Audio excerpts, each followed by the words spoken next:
هنتكلم النهاردة عن إمبراطور وسلطان الصعيد شيخ العرب همام. ده حرفيا أسطورة على أرض الواقع، وكان ليه شعبية كبيرة جدا في بلاد الصعيد كلها. اتولد في بيت الهوارة، والعز ما كانش حاجة جديدة عليه خالص. وهل كانت نهايته كانت بسبب الخيانة؟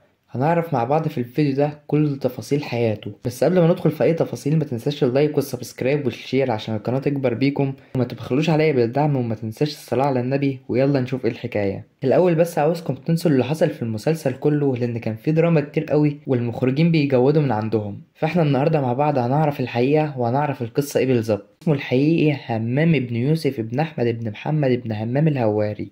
بس في اخر اسمه كده في اسم الهواري. هو مين الهوارة دول؟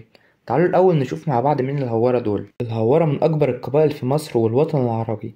جم من بلاد المغرب على مصر في عصر الدولة الفاطمية. أول ما نزلوا مصر استقروا في محافظة البحيرة، لأن هي كان فيها خير كتير، وقعدوا فيها فترة كبيرة لحد ما بقى عدد كبير جدا فيها. وهم قاعدين في البحيرة جه عليهم المماليك. والهوارة والمماليك ما كانش فيه بينهم كيمياء. والهوارة كانوا شايفين إن المماليك دول شوية عبيد جايين من شرق أوروبا وغرب آسيا، خدوا السلطة وقعدوا على العرش عافية وفرضوا الضرائب عيني عينك.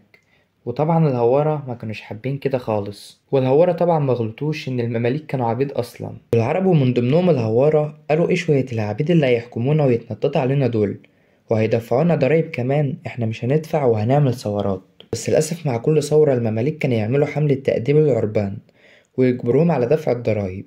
طب حد هيقول لي فين المصريين من كل ده؟ هقولك كانوا بيزرعوا الأراضي إجباري اللي بيتخانقوا عليها الهوارة والمماليك اللي المفروض أصلا بتاعتهم. طبعا المصريين غلابة، محدش يقدر يتدخل ولا يعمل أي حاجة. المهم قعد الهوارة والمماليك وقت كبير جدا في حروب مع بعض، ومحدش زهق من التاني، لحد ما جه ملك اسمه الملك برقوق وسمع عن اللي بيحصل في البحيرة، فأخد جزء من جيشه وحارب الهوارة وحرفيا قطعهم وهزمهم. رحنا فيهم للصعيد، بالتحديد في منطقة جرجة. ودخل الهوارة جرجة سنة 1380، وكان عددهم 24,000، يعني يعتبر محافظة بحالها. وكانوا شاطرين جدا ودماغهم شغالة. وأول ما وصلوا زرعوا الأراضي وبنوها وعمروا المنطقة كلها، وبقى أقوى من الأول ومعاهم فلوس. لحد سنة 1517 لما جه العثمانيين مصر، اتفق الهوارة والعثمانيين مع بعض، وزي ما المثل بيقول عدو عدوي حبيبي. والسلطان سليم الأول قال مصر كلها بتاعتي، وعمل نظام الالتزام عشان ما يدخلش في مشاكل مع الشعب. ونظام الالتزام ده إن كل منطقة يبقى ليها كبير هو اللي يزرع ويورد الزرع لخزانة الدولة أو للسلطان بمعنى أصح. والنظام ده كان عاجب الهوارة جدا، لأنهم أخدوا معظم أراضي الصعيد بنظام الالتزام، وكان حوالي 220,000 فدان. ومن هنا بدأ غنى الهوارة وبقى أقوى وأغنى قبيلة. وبكده تكونوا عرفتوا حكاية الهوارة من الأول. نرجع بقى لموضوعنا. شيخ العرب همام اتولد في قنا سنة 1709، وأبوه كبير مشايخ الصعيد. ورث همام من أبوه كل أملاكه وكمان مشيخة الصعيد، لأنه كان طموح جدا وشاطر.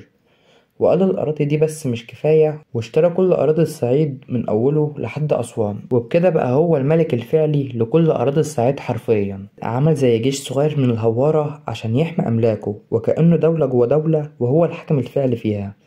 ومن كتر قوته ونفوذه السلطان العثماني ما كانش يقدر يعين ولا على جرجة، انتوا متخيلين؟ وكان بيتعامل مع السلطان شخصيا، وبقى أهم اسم في الصعيد كله. وكان في واحد اسمه علي بيك، كان عبد مملوك للأمير إبراهيم كشخدة، وكانوا مسمينه الجن علي. علي بيك لما حب يبقى حاكم مصر راح للشيخ همام وطلب منه إنه ياخد مكان شيخ البلد الحالي، وده طبعا مقابل امتيازات وإنه يعترف بالصعيد. بس الشيخ همام رفض، وقال له إن في قطعة أرض في منفلوط عاوزها وهيخليه يمسك مكان شيخ البلد. وعلى فكرة شيخ البلد وقتها كان هو الحاكم الفعلي لمصر. والشيخ همام أخد فعلا قطعة الأرض، وعلي بيك بقى شيخ البلد سنة 1767. المصالح بتتصالح فعلا. وأول ما مسك الحكم بدأ إنه يتخلص من كل اللي ساعدوه للوصول للحكم، عشان ما يكونش فيه أي خطر عليه وإن حد ممكن يمشيه، ما عدا طبعا همام الهواري. علي بيك بعد جيش سنة 1768 بقيادة محمد بيك أبو الدهب، وده طبعا عشان يخلص من همام الهواري. بس همام ذكي وفهم الموضوع، وأول ما شاف أبو الدهب قال له طلباتك إيه؟ راح طلب منه إنه يتنازل عن كل أملاكه في الصعيد، وهيسيب له أراضي قنا وأسوان، ووافق الشيخ همام وقتها. وبعدها أبو الدهب طلب منه إنه يطرد المماليك اللي في الصعيد، بس همام رفض وقتها. راح للمماليك وفهمهم الموضوع وقال لهم إنه عاوزنا أغدر بيكم، واتفقوا مع بعض عشان يشيلوا علي بيك من الحكم. وجيش همام طلع على أسيوط واحتلها، وعلي بيك بعت على هناك جيش بقيادة أيوب بيك، بس ما قدرش على الهوارة فبعت له جيشين كمان، وبعت كمان معاهم قائد الجيوش محمد بيك أبو الدهب. وجيش همام والمماليك طبعا خسروا في المعركة دي، لأنهم قصاد 4 جيوش وهم جيشين بس مش أكتر. وبعدها علي بيك أمر أبو الدهب إن هو يروح فرشوط ويجيب راس همام ويخلص عليه. وراح أبو الدهب فعلا وحاصر فرشوط، وفكر إنه يدخل البلد من غير أي حروب ولا أي اشتباك، ففكر في أقرب الناس لهمام الهواري. طب مين اللي يقدر يخون عظيم بلاد الصعيد أصلا؟ أقول لكم ابن عمه هو قائد الجيش بتاعه، وابن عمه اسمه إسماعيل الهواري. وأبو الدهب دماغه كانت شغالة شوية، وأول ما شاف إسماعيل طمعه في السلطة وقال له لو سبتنا نخلص على همام من غير حرب واشتباك انت هتاخد مكانه وهتاخد كل أملاكه كلها. فإسماعيل قال احنا كده كده مهزومين، فاكسب المنصب أحسن. وطبعا الغبي صدقهم، وفي الآخر زي ما احنا متوقعين قتلوه. لما عرف همام إن إسماعيل خانه وخلاص بقى لوحده، هرب من فرشوط للأقصر. والراجل اللي كان عنده أملاك وأطيان وجيش وكلمته كانت سيف على أكبر راس في البلد، مات من القهر والزعل من اللي حصل له. ومات عظيم بلاد الصعيد شيخ العرب همام سنة 1769 رحمة الله عليه، وماتت معاه أسطورة آخر ملوك الصعيد. وبكده الفيديو بتاعنا يكون خلص، ولو وصلت لحد هنا ما تبخلش عليا باللايك والسبسكرايب والشير، واكتبوا في الكومنتات عاوزين نتكلم عن ايه الفيديوهات اللي جاية. وكان معكم حسن الخولي.